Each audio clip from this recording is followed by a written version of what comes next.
Teddy Atlas, the legendary boxing trainer and analyst whose voice has become synonymous with the sport's most insightful commentary, delivered a masterclass in fight analysis following Naoya Inoue's latest virtuoso performance against Ramon Cardenas, spending nearly 30 minutes dissecting with surgical precision what he called perhaps the most complete display of pugilistic excellence I've witnessed in this generation. A statement carrying immense weight coming from a man who has trained world champions and analyzed tens of thousands of rounds over his 5-decade career in the sweet science. Atlas began his breakdown by emphasizing how Inoue's performance transcended mere physical dominance, evolving into something approaching high art where every step, every feint, every punch thrown represented a brushstroke in what ultimately became a masterpiece of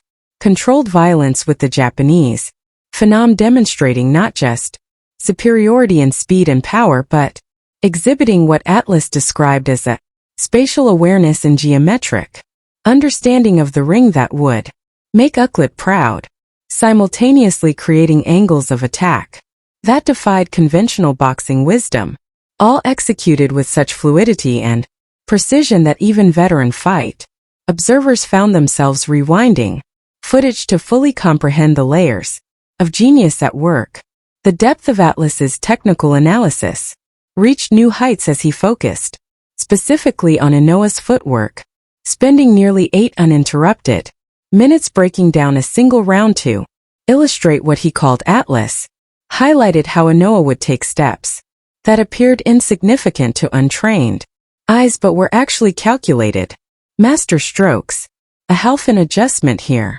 to cut off the ring, a subtle pivot there to create torque for power shots while maintaining perfect balance, movements so efficient they required minimal energy expenditure while yielding maximum tactical advantage, creating what Atlas termed a thermodynamic miracle in boxing terms, where Inoue managed to output devastating offense without ever appearing fatigued or off balance, maintaining what looked like fresh legs even in late rounds. Despite the high-pressure style he employs, this footwork mastery, according to Atlas, forms the invisible foundation upon which Inoue's entire offensive system is built, allowing him to generate concussive power from positions that would leave other fighters vulnerable while simultaneously presenting opponents with constantly shifting defensive puzzles they simply lack the time or spatial awareness to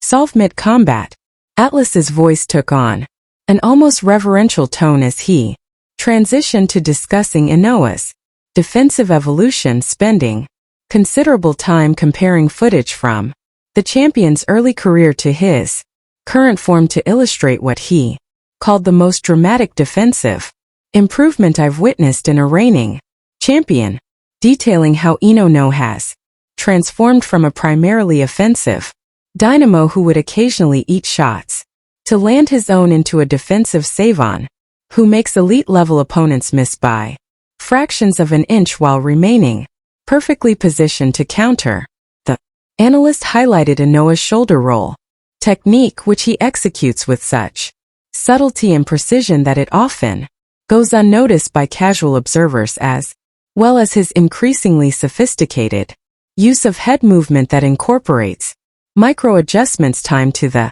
millisecond, allowing him to slip punches with energy efficiency that would make a NASA engineer envious. What makes these defensive refinements truly remarkable, Atlas stressed, is how seamlessly they're integrated into Inoue's offensive framework, where most fighters must choose between being offensive threats or defensive stalwarts. Inoue has somehow managed to become both simultaneously, creating what Atlas described as a perpetual motion machine of combat effectiveness, where every defensive maneuver flows naturally into offensive opportunities, and every attack is launched from positions of defensive security, a duality that leaves opponents with no safe moments and no viable strategies to employ against him. The discussion of Inoue's punching technique prompted Atlas to rise from his chair invisible. Excitement as he diagrammed the biomechanical perfection behind what appear to be simple power shots but are actually the product of years of meticulous refinement. With Atlas, slowing down footage to show how Inoue generates knockout power through perfect kinetic chain sequencing that begins in his toes, travels through his hips and core, and finally expresses itself through shoulders and arms that serve merely as the delivery system rather than the source of power. Atlas spent several minutes comparing Inouye's mechanics to those of legendary punchers like Mike Tyson and George Foreman, noting how Inoue shares their ability to generate disproportionate power for his size, but does so with significantly more technical precision and far less energy expenditure, allowing him to maintain his punching power deep into fights without the stamina drain that affects most knockout artists.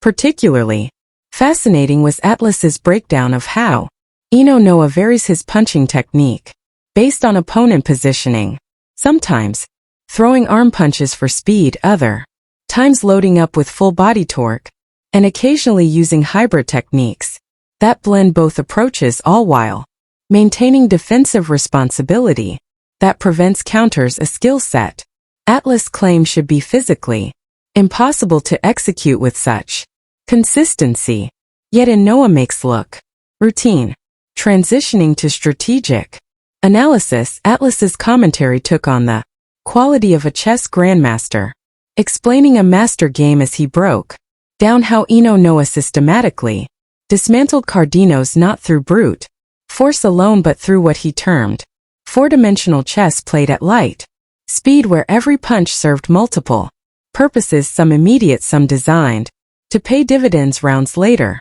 Atlas highlighted how Inoue would establish patterns, perhaps working the body relentlessly for several rounds, only to suddenly shift his attack